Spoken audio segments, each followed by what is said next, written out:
नमस्कार. आजच्या व्हिडिओमध्ये मी तुम्हाला वृषभ राशीच्या लोकांसाठी खास माहिती सांगणार आहे. पण त्याआधी तुम्ही चॅनलवरती नवीन असाल तर चॅनलला लाईक करा आणि सबस्क्राईब देखील करा. कमेंटमध्ये श्री स्वामी समर्थ किंवा ओम महालक्ष्मी नमः लिहायला विसरू नका. तुम्ही वृषभ राशीचे आहात मग हे ऐका, कारण यामुळे कदाचित तुमचं नशीब बदलू शकतं. तुम्ही जर काही गोष्टींकडे बारकाईने लक्ष दिलं तर तुम्ही प्रगतीचे शिखर गाठू शकता. तुमची आर्थिक अडचण असो किंवा तुमच्या नोकरीचा प्रश्न, या सर्व गोष्टी सुरळीत चालू शकतात. वृषभ ही राशी आहे पृथ्वी तत्वाशी संबंधित आणि याचा मुख्य ग्रह आहे शुक्र. आणि म्हणूनच वृषभ राशीच्या लोकांमध्ये सौंदर्यप्रेम, कलाप्रेम, स्थैर्य आणि संपत्तीची ओढ असते. पण लक्षात ठेवा, शुक्र जेवढा गोड आहे तेवढाच त्याचा उलट प्रभाव सुद्धा तीव्र असतो. सध्या तुम्हाला जर अचानक आर्थिक तणाव, प्रेम संबंधात गोंधळ किंवा आत्मविश्वासात कमतरता जाणवत असेल तर हे शुक्राच्या उलट चालण्याचा किंवा काही विशिष्ट गोचर काळात निर्माण झालेल्या दोषांचा परिणाम आहे. विशेषतः जर तुम्ही एप्रिल, मे किंवा नोव्हेंबरमध्ये जन्मलेले असाल तर सध्याचे काही ग्रह स्थितीचे परिणाम आर्थिक प्रभावी आहेत. पुढचे काही महिने वृषभ राशीसाठी खूपच निर्णायक ठरणार असल्याचं तज्ज्ञांकडून सांगितलं जात आहे. पण घाबरू नका, आपल्या ज्योतिषशास्त्रात या सगळ्या गोष्टींवर मार्ग आहे. वृषभ राशीचे लोक खूप मेहनती असतात, पण त्यांना भावनिक स्थैर्य जपणं कठीण जातं. त्यांचं मन गोंधळात पडलेलं असतं. विशेषतः जेव्हा एखादा निर्णय घ्यायचा असतो तेव्हा त्यांना बाहेरून सल्ला घ्यायला लागतो. पण सल्ला घेतानाही जर ग्रह तुमच्या विरोधात असतील तर बरोबर सल्ला मिळत नाही. म्हणूनच असे लोक वारंवार अपयशाला सामोरं जात असतात. सध्या गुरु आणि राहू यांचा प्रभाव वृषभ राशीवर अतिशय प्रभावी आहे. जेव्हा राहू वृषभ राशीत आला होता तेव्हा अनेक वृषभ राशीच्या लोकांनी चांगल्या संधी गमावल्या होत्या. कारण राहू ब्रह्म निर्माण करतो आणि जिथे लाभ असतो तिथे तो शंका टाकतो. आता राहू थोडा दूर गेला असला तरी त्याचा उरलेला परिणाम अजूनही विचारात घेतला पाहिजे. म्हणूनच एक गोष्ट लक्षात ठेवा, तुम्ही जेवढं अध्यात्माशी जोडलेले राहाल तेवढं राहूचं नियंत्रण कमी होत जाईल.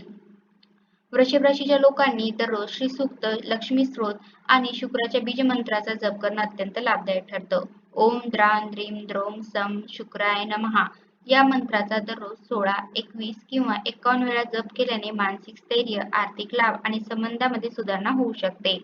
यासोबतच शुक्रवारच्या दिवशी नंदादेवी किंवा महालक्ष्मी देवीची गंध, श्वेत फुलं आणि पांढऱ्या वस्त्रांनी पूजा करावी. वृषभ राशीचा स्वभाव सौम्य पण हट्टाने भरलेला असतो. त्यामुळे निर्णय घेणं आणि त्यावर ठाम राहणं या राशीच्या व्यक्तींसाठी खूप आवश्यक आहे. आणि हे निर्णय बळकट करण्यासाठी उपासना आणि ध्यान गरजेचं आहे. जर तुम्ही व्यवसायात असाल तर सध्या वृषभ राशीसाठी परदेशाशी संबंधित व्यवसाय, कला, सौंदर्य प्रसाधने, सोशल मीडिया, संगीत, फॅशन डिझायनिंग आणि वास्तुशास्त्राशी संबंधित क्षेत्र फार चांगलं ठरणार आहे. पण जर कोणत्याही आर्थिक निर्णयाआधी तुम्ही शुक्र आणि गुरुग्रहाच्या स्थितीचा विचार न करता पुढे जात असाल तर परिणाम विपरीत होण्याची शक्यता आहे.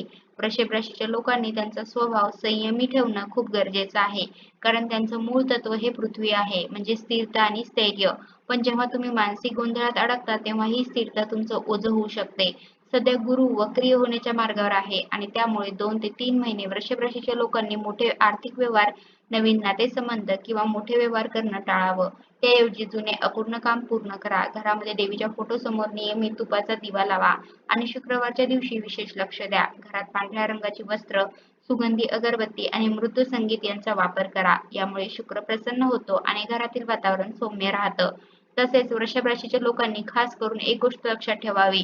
तुम्हाला जर पैशात अडचण येत असेल तर तुम्ही तुमच्या घरात उत्तर-पूर्व दिशेला एक महालक्ष्मी यंत्र स्थापन करावं आणि दर शुक्रवारी त्याला केवळ 5 कमळाची फुलं अर्पण करावी. हा उपाय तुम्हाला मानसिक आणि आर्थिक दोन्ही दृष्टीने मोठा लाभ देऊ शकतो. त्याचबरोबर तुम्ही जिभेवर संयम ठेवला तर वृषभ राशीचा सगळ्यात मोठा दोष आपोआप कमी होऊ शकतो.